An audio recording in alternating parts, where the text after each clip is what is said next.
Welcome to the Challenges of Change, the podcast where we explore the transformative journey towards self-improvement and personal growth. I'm your host, Laura, a mindset coach in the health and fitness industry, here to guide you through the hurdles that life throws at you.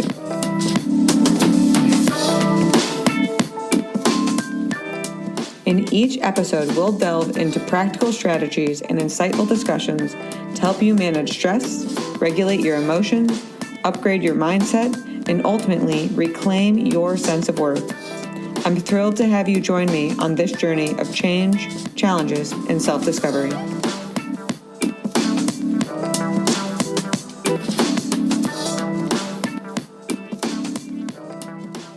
And we are back for another episode of the Challenges of Change. And today we're going to talk a little bit about communication, specifically body language, because this has been popping up everywhere. I've seen it in my personal life, I've seen it with my friends, I've seen it with clients, and the same thing keeps coming up, which is a sense of incongruency in communication, but it's not based on what people are saying, it's based upon what people are doing with their nonverbals. So communication seems like it should be simple, kind of like how I think traffic should be simple. You get on, you go the speed limit, but despite that, traffic is what traffic is. Same thing with communication.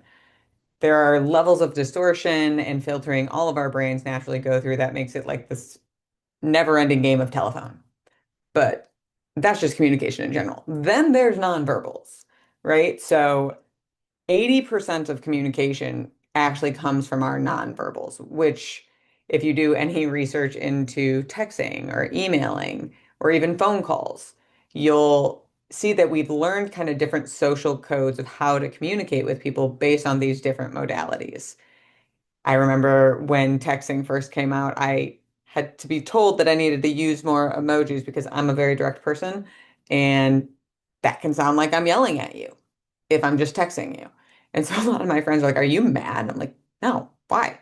But I talk how I text, not understanding that component, and now I have to emoji the hell out of it so everyone doesn't think I'm pissed off at them. So like there's social context within all of it, right? But let's actually talk about the nonverbal communication, not just the technological communication. There's body language in your facial features, your hand gestures, rolling of the eye, but there's also tone of voice, right? So let me give you a few examples of some incongruencies. All right, so let's say someone just lost their job and they're in a bad financial space and they're really scared.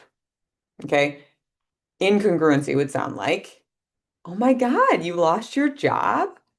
That must be terrifying. I'm so sorry that happened to you." Now, if you're not only listening, but watching, you would notice two things. One, I'm smiling as I'm talking about something hard and quote unquote negative. Also, even if you're not watching, you can hear from the tone of voice that I'm more uppity, right? I'm excited in my inflection.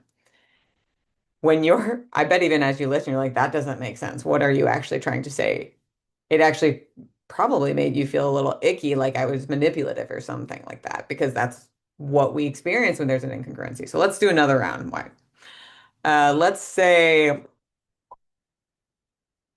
you are out with friends, coworkers, co-friends, right? And someone just got a promotion and you are genuinely happy for them. And you say, "Oh, I love that for you. Hmm. Oh, okay. I love that." Pause. For you. Just that pause makes the for you like, what do you mean for me? What are you actually trying to say? What are you not saying with what you're saying? Right? So hopefully you guys are seeing some of the subtle distinctions, and I'm just giving you a couple examples. And when you're out in your life, you'll notice that when you're trusting or distrusting from someone, a lot of it has to do with their nonverbals.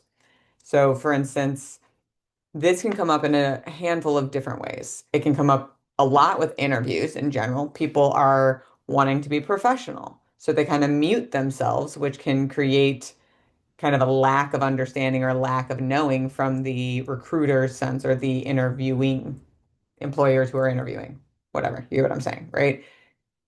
That's just one of the contexts that it can happen. Another one that can happen is if you're saying all the right things, but your nonverbals aren't aligned with the right things. So there's a friend of mine who was in a disagreement with her friend. The friend was saying all the right things. I'm sorry. Yeah, that would be hard. But they were completely monotone. They had no facial features and they were just muted pretty much. Like their nonverbals were mute, but they were trying to express empathy and apologize ultimately. And my friend called me after and like, I don't know why I feel so icky, but like it didn't feel like she meant it. And then she explained it to me, and I'm like, oh, yeah, that makes sense because the nonverbals aren't aligning. Or I actually experienced this with my husband. He can have some dry humor.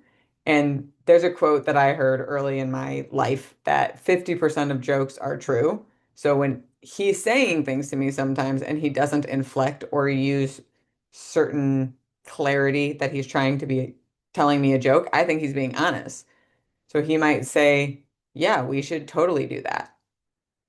And I'm like, are you serious or are you joking?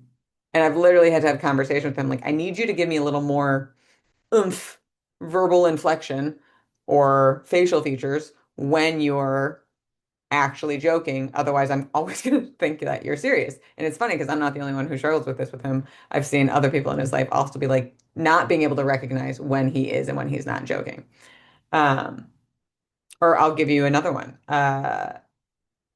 When my husband was learning how to validate my feelings and apologize, he would say, I understand.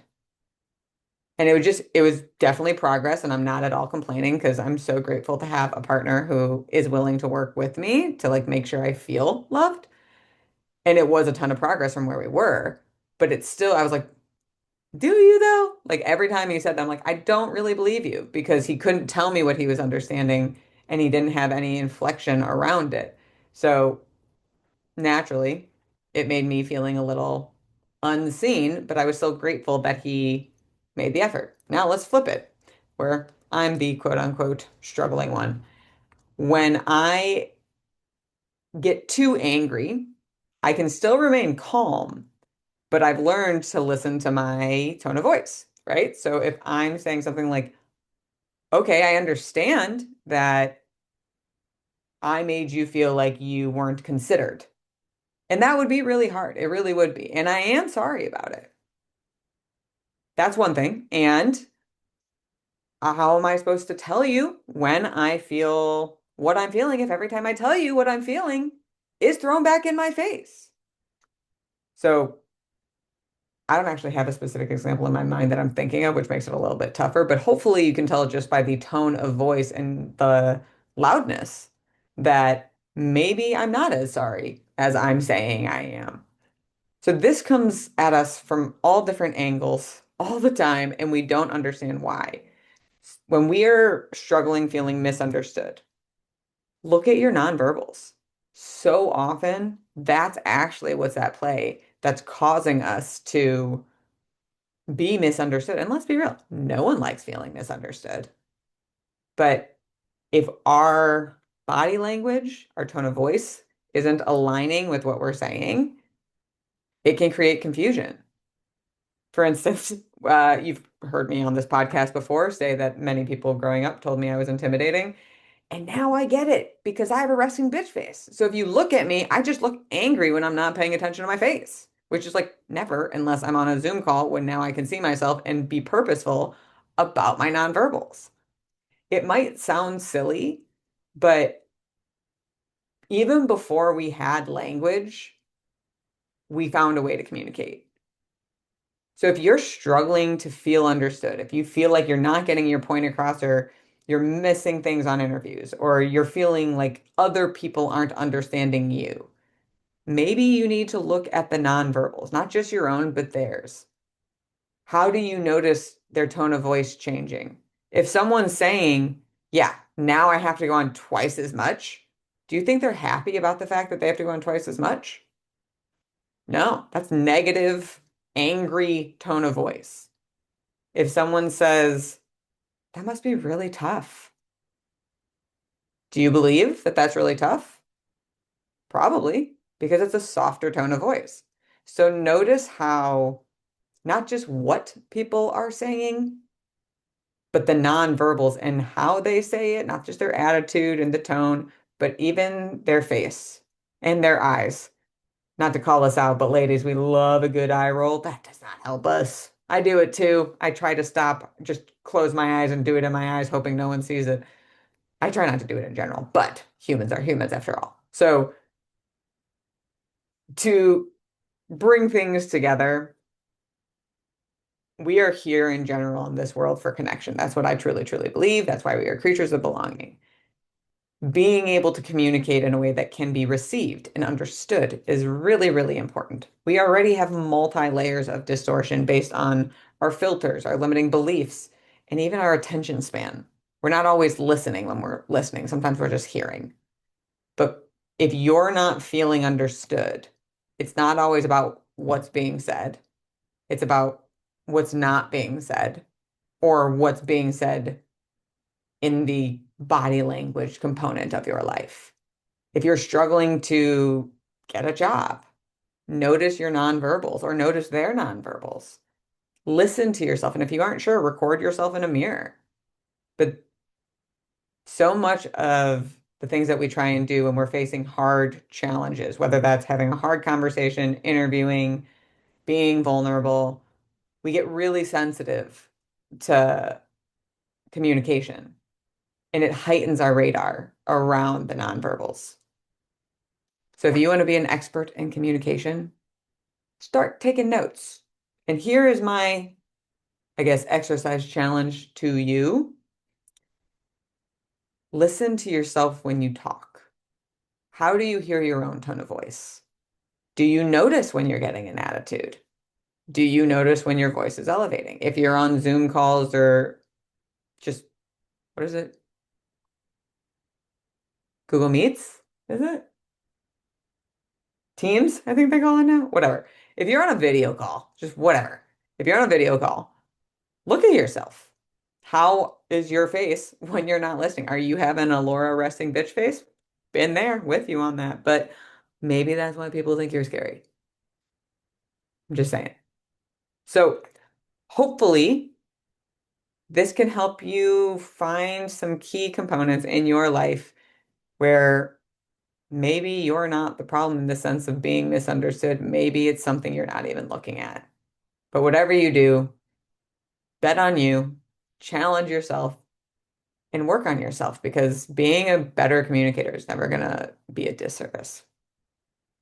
As always, thank you for listening in.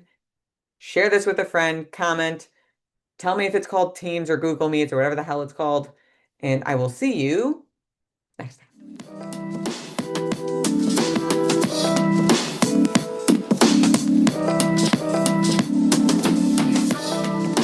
Thank you for joining me on today's episode of The Challenges of Change. If you're ready to stop stressing and reclaim your sense of worth, be sure to visit my website at www.changebychallenge.com.